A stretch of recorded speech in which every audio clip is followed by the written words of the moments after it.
And 3, 2, 1. Hello, everybody, and welcome to Days of the Wolf. This is my second vlog in the series of my daily vlogs. It's currently August 1st, 2018. Thank you for watching me again, and it's the beginning of the month, and let's go to the news stories that I've been posting. All right. You may or may not know that I am a Quora. I got on the Quora program, so they actually pay me to answer questions or ask questions, more accurately, of things that are kind of going on. I'm not really making a whole lot of money at it. I just haven't quite figured out the algorithm on how it works and how the payoffs work. I don't even know why they selected me. Just got the thing in my email, and they said they're going to start paying me to ask questions. But I also answer them as well.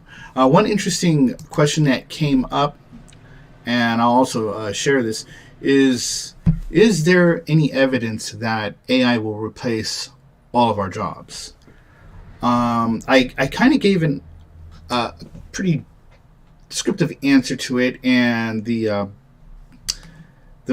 sum up is yes, it will. It will eventually. The low level automation will be taken over by AI, more accurately the machine learning components of AI, and eventually there'll be no conventional employment for any automated task, because if they could find a way to automate it, a person that's doing that like old school way will eventually become redundant, and this is where I kind of branch into the future being completely run by DAOs, decentralized autonomous organizations.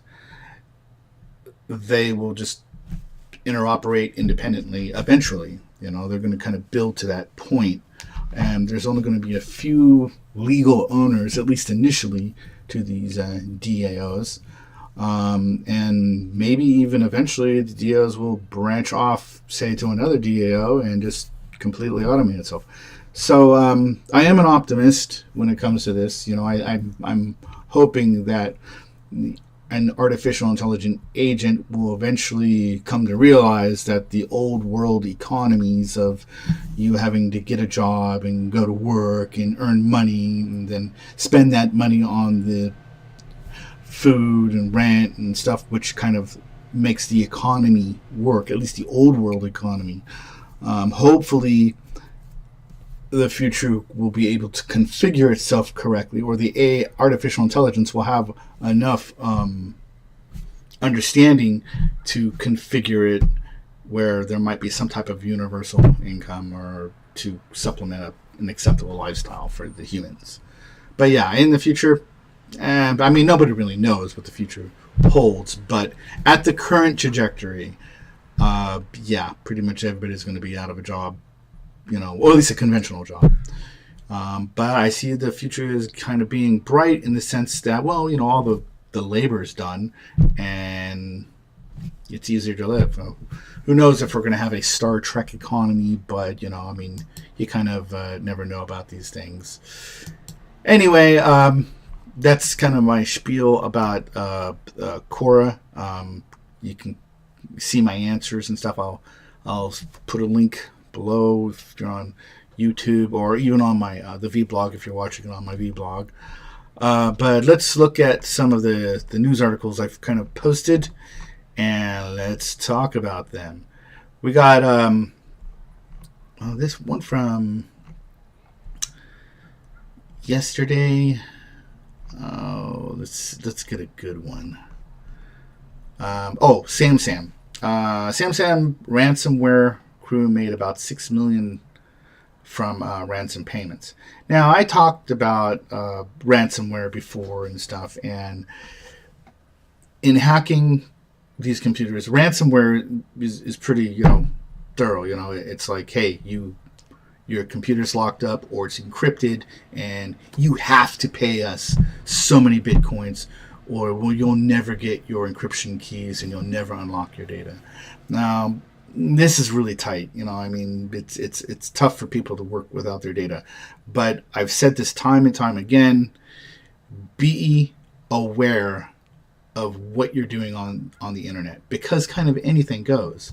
A lot of these ransomware, call them virus trojans or whatever, that get onto your system are usually done by the user that clicks on a link that someone gave them. And if they have the appropriate operating system that the Trojan works off of, then it can kind of lock up your system. Most people that I know use Windows. There's a few that, use Macs, but a lot of these hacks now are kind of being able to work through your browser and stuff. So be aware of that and kind of just be careful. Another thing is Steam pulled a from the store about allegations of crypto mining. I guess there's a game that was involved with crypto mining. Now, in the medium between ransomware and crypto mining, I would probably lean to having someone crypto mining my system if I made the foolish mistake of clicking on some or going onto a wrong page, where it kind of just monopolized my CPU time, as opposed to completely cutting me off of all my data.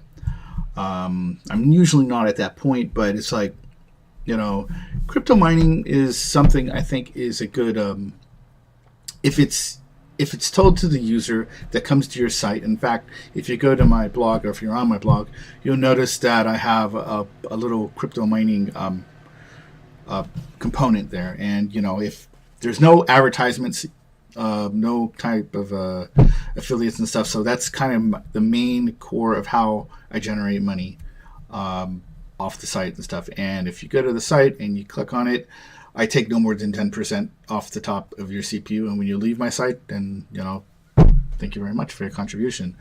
So I'm upfront and forward with it. But I know there's a lot of techniques where you can kind of bleed in your data mining module to, say, routers or computers or people that are unaware, and generate crypto that way. And the crypto in question is the Monero coin. There'll probably be others that are kind of similar, but I like the privacy coins myself. Toyota unveils a Project Portal 2.0 hydrogen fuel cell semi-truck. Hydrogen, all right. Finally we're getting to the point where we're getting away from the fossil fuels, and I'm a big fan of Toyotas and Hondas altogether. I said on the last vlog, I'm a little bit of a mechanic myself, and I totally love the idea of working on cars that have the capability of not utilizing fossil fuels and stuff, and we're leaning toward that way more and more every day. So good job, Toyota. And 3D printed guns. Now, a judge just ruled blocking release of blueprints for 3D printed guns. Now, quite frankly, I don't know how they're going to implement that, because it's data. And then when the data gets to you, there's really no way of coordinating that. If you have a 3D printer and you have the blueprints for the guns, you can print whatever you want, whether it be a gun, whether it be, a statue or whatever. And these 3D printers are becoming more and more sophisticated. So they're trying to make it illegal to even have these particular configurations of data. But it's the data. It's out there. The genie's out of the bottle. So I don't know how you're going to stuff it back in. And I'm talking from an engineering perspective. I honestly don't know how you're going to stuff it back in. I mean, I guess you can be draconian about it and just go through everybody's computer and say, hey, do you have that illegal software? And I think that's what it's going to get to. And I don't know how the government's going to be able to respond to that or even deal with that. I don't think they will be able to. But, that's the legal land that we live in. Okay, Google plans to launch censored search engines in China. Leaked documents reveal. Well, a VPN, virtual private networks. I'm sure China has their borders pretty much crunched down, and they'll block most of the major VPNs. But when anybody can spin up a VPN and just then they have to block that one. The thing is, in censorship and stuff like that, you're dealing with a computer that doesn't understand the laws of the land. It understands the law of code, what it's told to do and how it's told to do it. It's a 0 and a 1, but it doesn't understand the laws of the land. So at some level, you have to. I don't know how you're gonna. I mean, yeah, they're gonna probably put it out there, and as you go to these search engines in China, you'll be censored, and you'll know that you're being censored. But if you went through a VPN and then say you were instantiated from China to say Canada or United States and stuff like that, you wouldn't have these blockades, and you would know that there are different pieces of information come to you. Good luck, China, on censoring the internet. It's going to be really hard to do that, and especially the more people know about it. Now, the average person that's kind of going to the Best Buy and just kind of buying their computer and they don't really dig into it, whatever pops up on the GUI is what they're dealing with. But a lot of programmers and more people are becoming developers and programmers, so they're learning about the nuances, and that a GUI is not the whole thing. There's a whole thing on the back of that GUI that's kind of working between the sheets and stuff. And as more people grow and learn about these technologies, which inevitably they'll have to, I mean, how are you going to compete in the world if you don't know anything? I mean, nothing about computers. And my mom, bless her heart, she doesn't really know a lot about computers, and I don't think my dad does either. And I know my brother's not a big fan of computers, and he's about around my age too. So it's like, I don't know. I mean, it's gonna get more tough before it gets easy. Another news article. We got Microsoft launching a pilot program to provide cybersecurity protection to political campaigns and election authorities. You know what? I think the blockchain can just kind of figure this out, because the translation of the blockchain is in public and it's uncorruptible. So if you make a vote, you make the vote type thing. But if you're depending on third-party arbitrators to mitigate this, then you're going to have a problem. And the last news I got, at least for the morning, is North Korea, having more smartphones. Probably going to have the same kind of blockade for it, as far as their own network. I'm not sure. Haven't really gotten into that particular article, but those are the things that are kind of going on right now. But we're at the beginning of the month, and I want to kind of start this out fresh and thank everybody that's, kind of following me on my blog, Days of the Wolf. I do appreciate that. Again, please feel free on the Bitcoin addresses below. If you want to kind of donate something to the cause, I'm always happy to have that, and I'm always totally glad for you guys to be watching and learning from me. I'll be doing more things, running